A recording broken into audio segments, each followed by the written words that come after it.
Assalamualaikum warahmatullahi wabarakatuh. Perkenalkan, nama saya Angga Nova Rizal dari Prodi D4 Teknik Mesin Politeknik Kaltech Riau.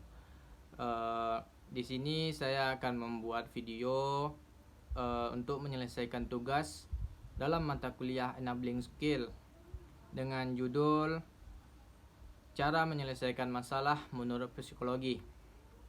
Oke, baiklah. Masalah adalah sesuatu hal yang tidak akan terpisah dari kehidupan seseorang. Bisa dikatakan bahwa hal ini akan selalu menjadi bagian dari kehidupan kita semua. Seperti kata pepatah, bahwa tidak ada orang di dunia ini yang tidak akan mendapatkan masalah. Semua manusia, entah kaya atau miskin, tampan atau jelek, lelaki atau pria, remaja atau dewasa, akan selalu berhadapan dengan masalah. Ia bisa juga diartikan sebagai sesuatu yang menghalangi kita dalam mencapai tujuan yang diharapkan. Sebenarnya, masalah timbul karena dari dalam diri sendiri. Mudah atau rumitnya sebuah masalah adalah hanya sebuah prasangka dari individu semata.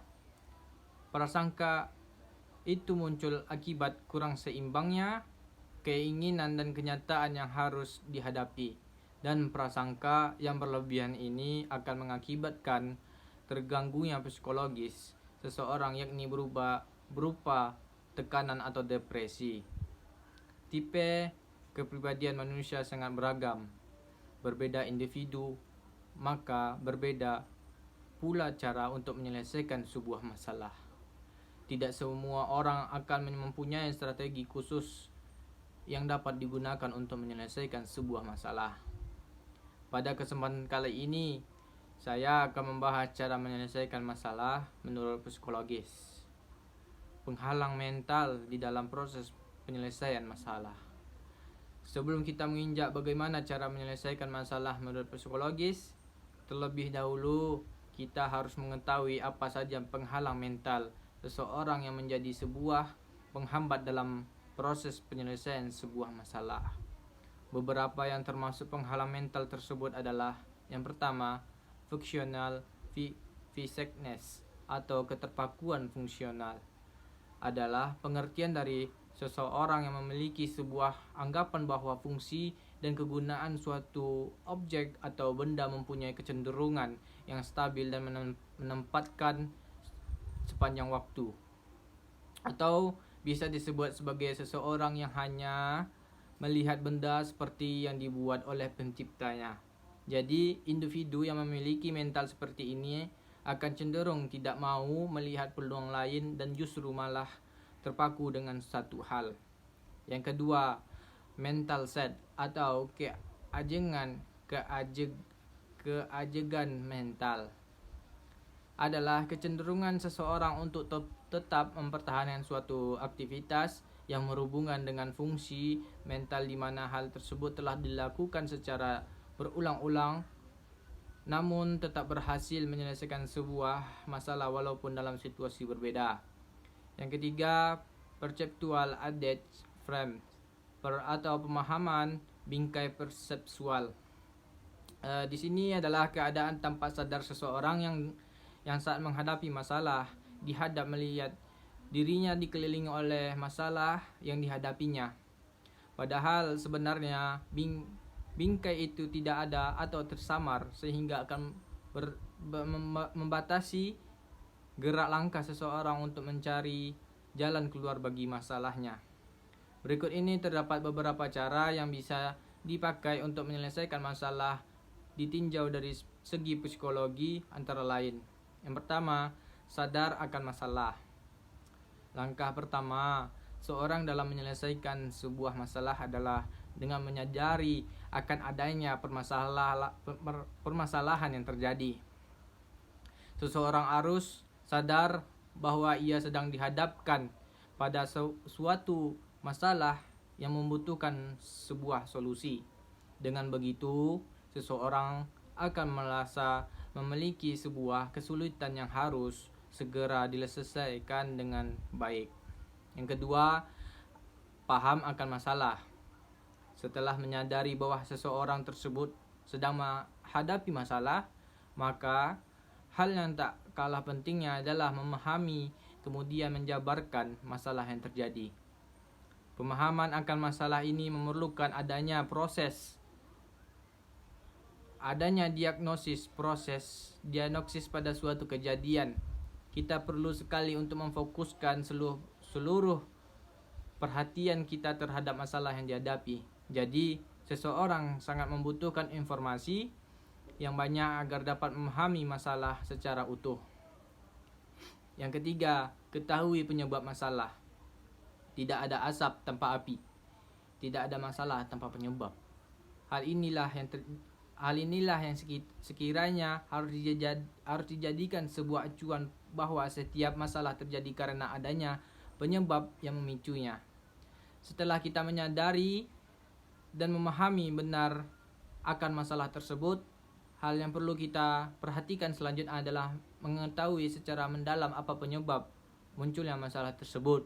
Dengan mengenali masalah, kita akan lebih mudah memecahkan sebuah masalah tersebut.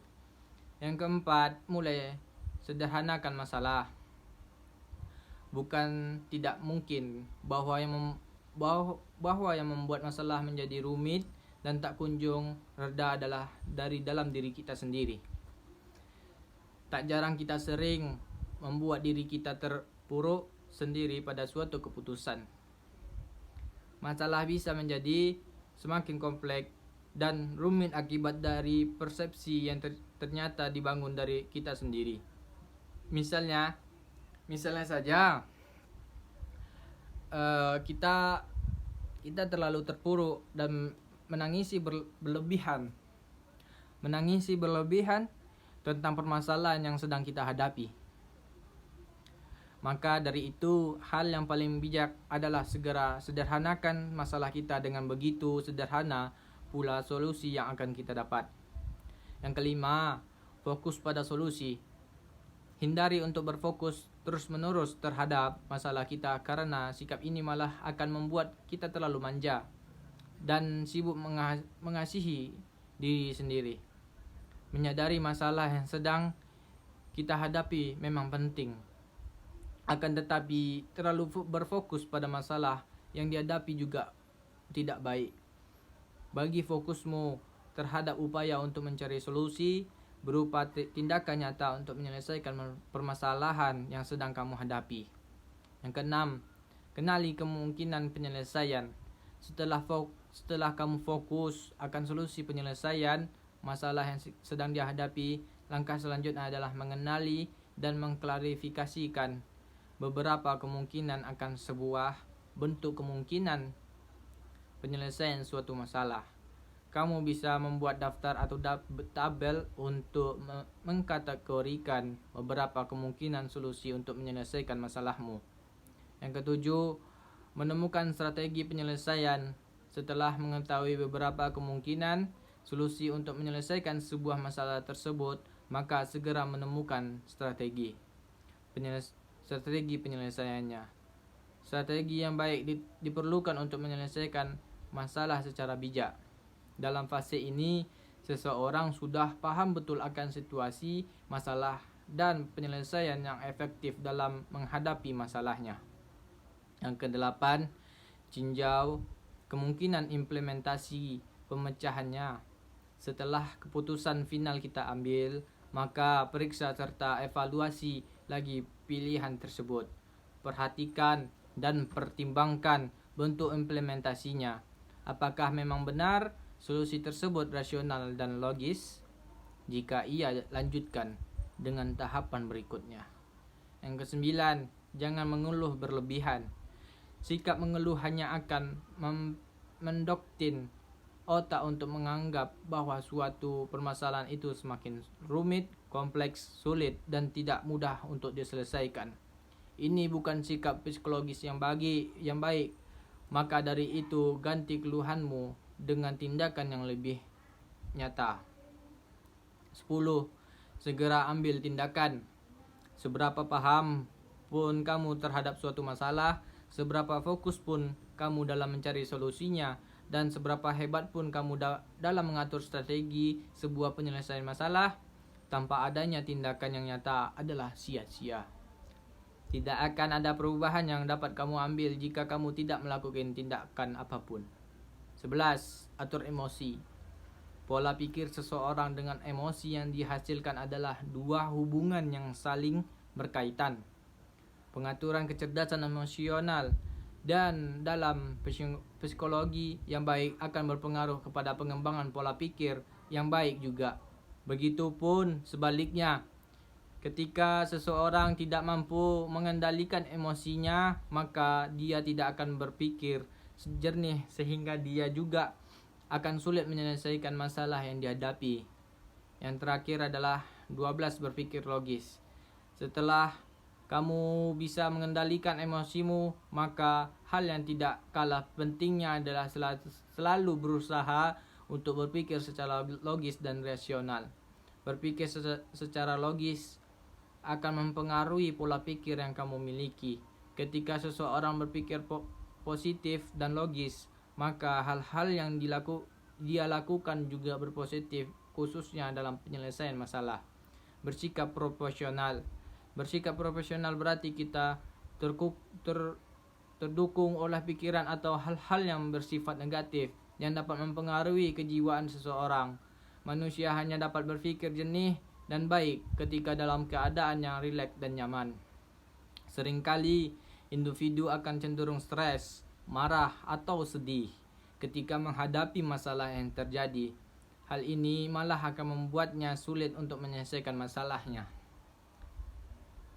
Demikian beberapa cara menyelesaikan masalah menurut psikologi. Agaknya masalah bukanlah sesuatu yang harus kamu terlalu takuti karena tidak ada masalah tanpa solusi. Dan ini juga bisa dijadikan sebagai salah satu tahap yang harus kamu lalui untuk proses pendewasaan diri.